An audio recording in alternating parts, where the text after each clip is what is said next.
আসসালামু আলাইকুম সবাইকে। তো আজকে আপনাদের দেখাবো, দেখেন রাস্তার পাশে পাশে আরবিরা পানির কুলার দিয়ে রাখে, ঠান্ডা পানির।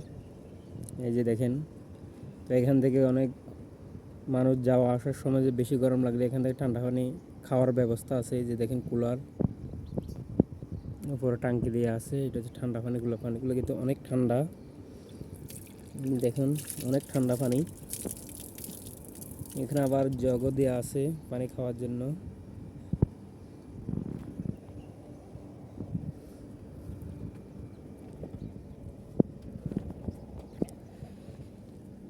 দেখেন বিদেশি মুরগ কোথায় থাকে, দেখেন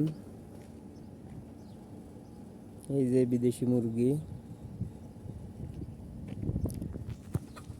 গাছে খেজুর দেখুন, মাশাআল্লাহ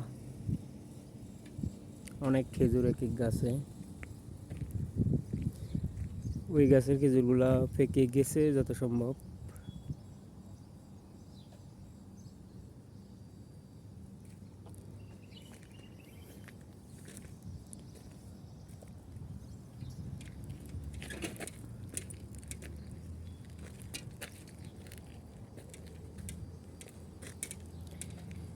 বিদেশি মুরগি এখানে প্রায় 4-5টার মতো মুরগি আছে এখানে ভিতরে।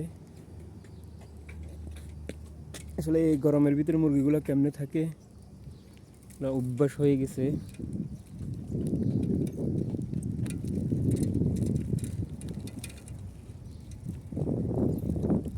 এটা কি গাছ অবশ্যই সবাই কমেন্টে জানাবেন।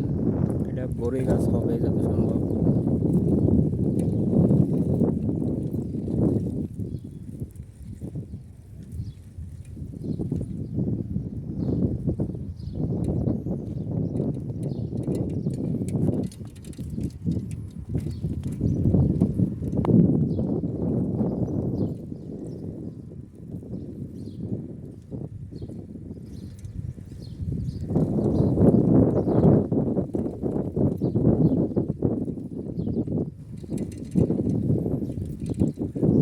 সবাই অবশ্যই প্রবাসী ভাইয়ের ভিডিওগুলো দেখার চেষ্টা করবেন।